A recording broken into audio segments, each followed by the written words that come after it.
Bonjour et bienvenue à cette capsule sur le partage de l'eau du fleuve Colorado par Arnaud Miloche-Chouinard. Chaque année, des milliers de Mexicains entrent clandestinement dans le territoire américain pour deux raisons principalement.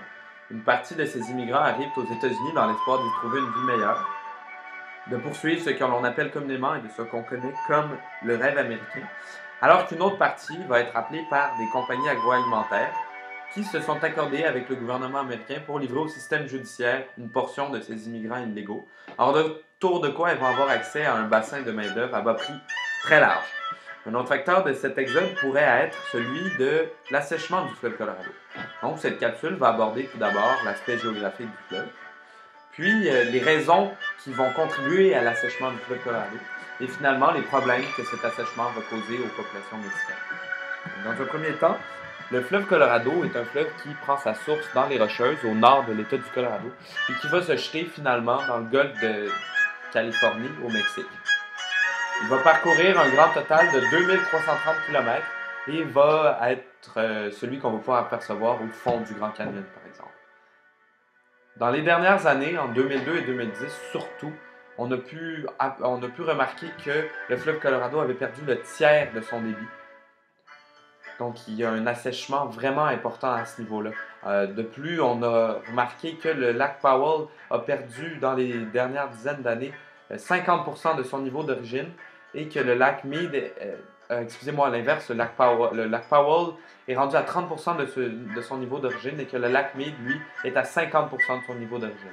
Même que le système de pompage qui est utilisé en ce moment au lac Mead va être bientôt désuet du fait qu'il va bientôt être à l'aride. Donc, on peut expliquer cet assèchement-là pour différentes raisons. D'abord, le réchauffement climatique va être la principale cause de la fonte des neiges dans les Rocheuses. En fait, à chaque année, comme il y a une augmentation constante des températures, qu'on ne remarque pas nécessairement, cette augmentation-là des températures va faire que la neige fond et que les glaciers reculent de plus en plus, donc leur niveau, leur volume descend, baisse de plus en plus chaque année. Ensuite, une autre raison pourrait être celle de l'empoussièrement de l'air.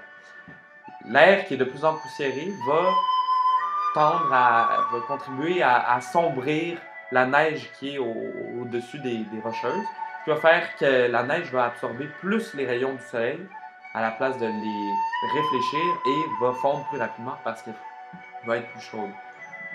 De plus, l'exploitation abusive du fleuve Colorado, liée principalement à l'explosion démographique qu'on connaît depuis la fin de la Deuxième Guerre mondiale, va être probablement le principal facteur de cet assèchement-là. Donc, cet assèchement-là va créer de nombreux problèmes, surtout au Mexique, du fait que le fleuve Colorado, dans les dernières années, il ne se rend même plus à son embouchure. Il s'assèche avant d'arriver au golfe de Californie. Quand on sait que 49 millions de Mexicains dépendent de cette eau-là, quand on sait que 25 millions de ces Mexicains-là vont dépendre de cette eau-là pour leur système d'agriculture, pour leur système d'irrigation, on se demande un peu pourquoi est-ce que c'est comme ça. Pour comprendre, on peut remonter jusqu'à 1922, où il y a un accord unilatéral qui a été signé aux États-Unis, entre les États du sud-ouest des États-Unis. Donc, on parle de la Californie, de l'Arizona, du Texas, du Nevada, entre autres. On va l'appeler le Colorado River Compact. Donc, c'est un accord complètement unilatéral qui va répartir, en gros, qui va faire le partage des eaux du fleuve Colorado en laissant une petite partie au Mexique. Puis, en 1944, on arrive à un autre traité qui va donner la chance au Mexique d'avoir accès à 850 millions de cubes d'eau du fleuve Colorado en retour qui vont donner 431 millions de cubes d'eau aux États-Unis par leur fleuve, le Rio Grande. Donc on assiste vraiment ici à un conflit, véritablement un conflit amont-aval, qui va créer des problèmes dus à l'assèchement du fleuve sur la faune, sur la flore, et des disparités écologiques impressionnantes et très importantes. La Californie, dans les dernières années, va vraiment être l'État qui va abuser le plus de l'eau du fleuve. Elle va prendre jusqu'à 40% de son total, de son volume total. Et ce, parce que c'est elle qui a le plus gros pouvoir politique. Ensuite, on assiste vraiment, le Mexique a des problèmes à cause de cet assèchement-là. La qualité de l'eau est vraiment moindre, l'eau va être trouble et moins potable, et finalement, ben, on en a beaucoup moins pour eux.